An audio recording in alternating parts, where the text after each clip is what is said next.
ನಿರತ ಪೂಜೆಗೆ ವಿಪ್ರದನು ನೇಮಿಸುತ್ತ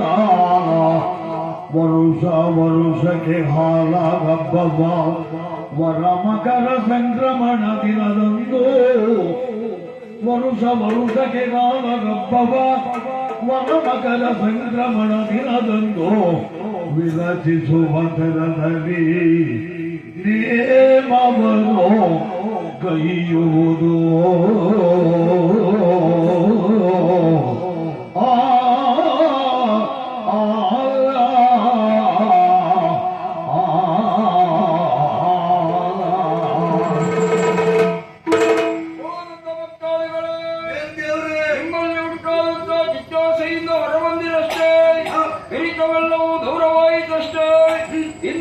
ಕ್ಷೇತ್ರದಲ್ಲಿ ಆಗಬೇಕಾದಂತ ಕಾರ್ಯಕಲಾಪಗಳು ಕಟ್ಟುಪಾಡುಗಳು ಹೀಗೆ ಎನ್ನುವುದನ್ನು ವಿಸ್ತರಿಸುವುದಕ್ಕಿದ್ದೇವೆ.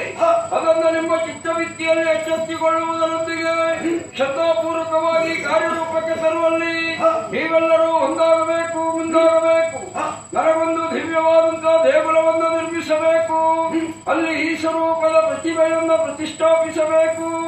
ಪರಿವಾರದ ದೇವತೆಗಳಿಗೆ ಪ್ರತ್ಯೇಕವಾದಂತಹ ಗುಡಿಗಳನ್ನು ನಿರ್ಮಿಸಿ ಅವರನ್ನು ಸಹ ಪ್ರತಿಷ್ಠಾಪಿಸಬೇಕು. ತ್ರಿಕಾಲದಲ್ಲಿಯೂ ಬ್ರಾಹ್ಮಣರಿಂದಲೇ ಪೂಜತಾ ಕಾರ್ಯವು ನೆರವೇರಬೇಕು. ವರುಷಕ್ಕೊಮ್ಮೆ ಮಕರ ಸಂಕ್ರಮಣದ ದಿನದಂದು ವಿಶೇಷವಾಗಿ ಹಾಲ ಹಬ್ಬ ಕೆಂಡದ ಸೇವೆ ಈ ಕ್ಷೇತ್ರದಲ್ಲಿ ನಡೆಯಬೇಕು. ಇನ್ನು ನನ್ನ ಪ್ರೀತ್ಯರ್ಥವಾದಂತಹ ಸೇವೆಗಳಲ್ಲಿ ಬೆಳಕಿನ ಯಕ್ಷ ರೂಪದಲ್ಲಿ ಆಡಿ ತೋರಿಸುವಂತಹದ್ದು. ಅದಕ್ಕೆ ಯಕ್ಷಗಾನ ಬಯಲಾಟ ಎಂಬ ಹಾಗೆ ಇನ್ನೊಂದು ಹೆಸರು.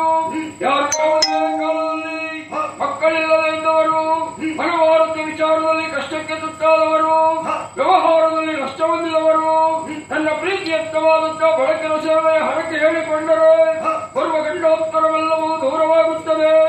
ಕಷ್ಟ ನಿವಾರಣೆ ಆಯಿತು ಎಂಬಲ್ಲಿಗೆ ನಮ್ಮ ಇಷ್ಟದ ಬೆಳಕಿನ ಸೇವೆಯ ನೆನಪು ಬಿದ್ದರೆ ಬರುವುದು ತೊಂದರೆ. ಎಚ್ಚರ ಎಚ್ಚರ ಎಚ್ಚರ. ಇಲ್ಲದೆ ಎಲ್ಲ ಜ್ಞಾನ